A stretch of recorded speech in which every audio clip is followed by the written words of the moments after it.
Hello, everybody. My name is Ida Linehan Young, and I'm here with Ed Oldford. Ed is an avid reader. He reads lots and lots of books, and he had some questions for me about the room upstairs. So we decided to make this video in case others have some questions similar to Ed's. Anyway, we hope you enjoy it, and welcome Ed Oldford. Hi, Ida. Thank you again for this opportunity to chat with you about your new book. Well, I suppose it's your second new book because your new one is A Secret Close to Home. But this is the one I Yes, got, the room upstairs I got for Christmas. So that's the one want to chat with you about if I could, please. absolutely. Excellent. So, of course, first thing I think everybody's going to wonder, where did you get the title? Well, when I'm writing, there's a title comes to me, sometimes several titles. So this one was always, every time I opened the file, it was even called The Room at the Top of the Stairs because it was always like cycling on that room at the top of the stairs. That's where the name came from. But then when you get to the publishing stage, sometimes the title is too long. So it was simply converted to The Room Upstairs, which is the same Okay. meaning. Along those lines, and forgive me if I'm sounding a little bit like I'm wordsmithing here or stretching something, but when I read the title and then when I started getting into the book, and I mean getting into the book, like some of the scenes had me just sitting there going, turn the page, turn the page. I'm like, no, don't turn the page, turn the page. Uh, it says a novel, and I'm just wondering, am I too caught up in words there, or like, is there something that could have hooked us a bit more into just the room upstairs, a novel? I believe the cover was meant to do the hooking because lots of people were attracted by the cover. But the word novel, I believe it was just simply put there because the book before, which was that one, it was actually a nonfiction. So I think it was to distinguish between, because I switch, as you know, between fiction, nonfiction, and historical fiction. So that's where Well, that came from. uh, So along the lines of the book itself, as I'm reading through, getting to know these people because they suddenly become real to me, the characters like Jane and Ada, right? Or Ada? Ada. Ada, yeah. And Maddie and Ben and of course Aaron. Who are they? Where'd they come from? Well, they're all made up names, but they come from the senses of the time. So when I like place a stake in the ground as to the time period of it, I'll Google the most common names of that time. But the Erin character is actually in real life the sister of Aerith, who was in The Promise and The Stolen Ones. So uh, when I wrote The Promise, it was triggered by the name Aerith, who was a friend of mine at the time. And her sister said, "Oh, well, I should get a book too." So when I came to the room upstairs, I said I'd put Aaron in there. You really do listen to your readers then. Because a I lot of do. authors tend to, write the book and that's it. Like there's no connection, but you really do connect to your readers. Yes, and actually, I have a list of names. I put out a post on Facebook. I got the best followers ever, and I just said, "Give me some names that I can use in novels from different time periods." And I'm sure I got about 400 names, which is awesome.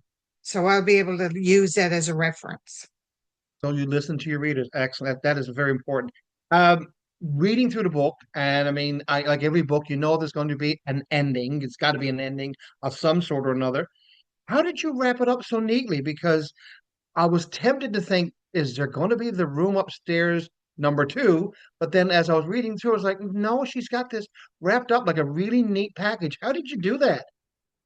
It wasn't easy, I have to say. This book was the longest one that like. It took the longest time to write. It was certainly in the hopper for about 4 years. I was halfway through when I didn't have anywhere to go with it. I wasn't sure where it was going. And then I was in Ireland for between two writing retreats, which sounds like I'm very high maintenance, but I'm not. So I was in Scotland and Ireland for writing retreats, but in between there was a week. So instead of coming home, I went to an Airbnb where they had like it was on a farm and there was donkeys there and sheep and chickens and all kinds of stuff. So every day I was trying to figure out where this novel was going. And I'd go out and I'd walk past that Bobby and the donkey and Bridget the sheep. And I think it was Eileen was the other sheep. And as I was passing along with him, like I'd stop and say hi and then coming back and I'd go 2 or 3 times a day. And I was thinking about how simple that life was not in a bad way but in a beautifully simple way, and how stressless I was and things like that.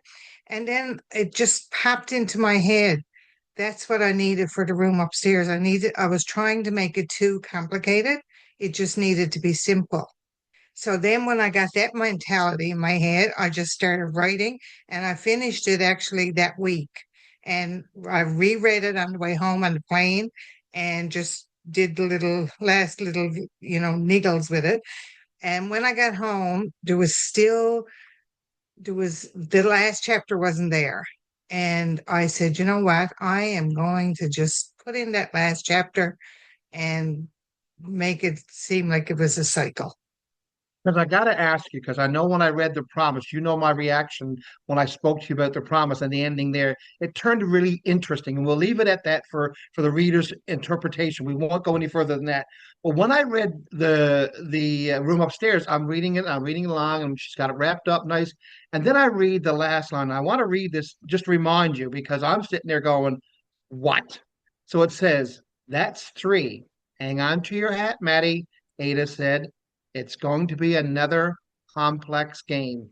Like, are you sure there's not the room upstairs part two fermenting there somewhere? 100%. I don't want to put Okay. myself through that agony because it was agony writing that book, but it was in the Well, way of other books. So it had to be okay. written, but it was agony. I thank you for doing that because it acknowledges your writing skills. Uh, you're been known as an author of historical fiction. That's mean like we're looking at Being Mary Rowe, The Promise, The Lawyers, historical fiction, and now, like I said, the new one, A Secret Close to Home. Were you afraid to go outside that genre? I don't know if afraid is the right word. I was worried that I would turn off readers. So I was trying to be as upfront as I could be to say this is not my regular stuff. But I don't know if that was a shortcoming or if it was a good thing. Like, I don't know. But I even when I'm out doing signings, I'm always very careful to tell people like that the room upstairs is not the same as the rest of my work, because Okay. I don't want people to buy it thinking that it is and then be like, ah, because some people don't like the genre. Some people not only don't like it, they probably abhor it. So, I don't want to cross a line with them that can't be uncrossed. But having Excellent. said that, if I didn't write that book, then A Secret Close to Home wouldn't be here because it was in the way. Wow. So have you had any experience with any of your readers with regard to the room upstairs? Anybody that's been really excited about it? Anybody that's been really like, oh my, wow. I was at a table at the quilt festival in Beta Verde, and this guy came up to the table and he was like right in there, and I got to talk to you about that book. That was the best book ever. I loved it. But I got so many questions about it. And I'm like, okay, which book is he talking about? Never dawned on me that it would be the room upstairs. And then two of his daughters come up behind him and she was like, oh, they were like, oh my, not again. Like, give it up about that book, will you? And he was like, oh, she's the author. She's the author. I can ask questions. And I was like, which book are you talking about? And he said, The Room Upstairs. Oh my God, I just absolutely loved it, he said. And I was just floored by that because I wasn't expecting it. And it's like I'm ashamed is not the right word, but it's like I cringe when somebody says the room upstairs because I feel like they're going to say something negative, which is still okay. It's okay if you didn't like it. It's just I don't know. It just makes me uncomfortable. So that's kind of why I don't really want to do another one because Okay. like I'm out of my comfort zone, I guess, along with the Wow. readers. Yeah. Okay. So obviously, you may have already answered this question, but I'm going to ask again just to see if it. So, were you afraid or concerned about losing your fans from the historical fiction genre? Were you really concerned about that? I was until somebody said to me, maybe you will pick up readers. Like maybe you will Okay. pick up new readers, people that like that genre. Maybe they will Okay. look at your other work. And then I was, well, maybe they're right. Okay. So, what genre would you consider the room upstairs? What do you call it? I call it speculative fiction. I don't know Okay. whether it is or not. Um, a lot of my books, people say they have trouble figuring out which genre they belong to. And is that a bad thing? Like, do we have to be stuck in one or I don't know. Well, that leads me into my next question because I know I'm guilty of it. That's why I hesitated when I got the book for Christmas, which I'm very grateful to my grandsons and my daughter-in-law and Santa Claus for bringing that book because I had asked for A Secret Close to Home, but I got that one. I was like, whoa. And now I'm realizing why, because it really made me understand because I've read all your other books from No Turning Back to obviously my favorite being Mary Rowe. Sorry, but she's my favorite. Next to If I Cry, I'll Fill the Ocean. I had you pigeonholed. I really had you, Ida Linehan Young, pigeonholed into historical fiction with a bit of memoir there, but that really made me go, whoa. Because having read a few V.C. Andrews, having read John Sauls, having read Dean Koontz's, I'm like, oh my goodness. She is on that caliber. She is on that level of, Thank you. and so it's like, oh, she's and I'm like, I was guilty as one of your biggest fans. I won't say the biggest fans, but I would be willing to contest it with a few people that I had you pigeonholed.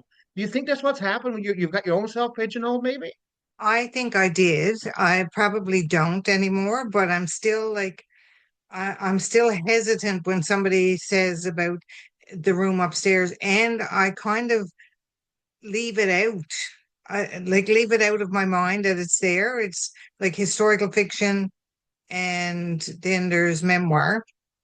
But all my historical fiction, believe it or not, is pretty close to memoir because most of it is based on real events of Newfoundland. It's just the characters are not the same. The characters are fictional, but most of the stuff in there. So they all kind of delve toward memoir reality, and then the room upstairs is like the other world.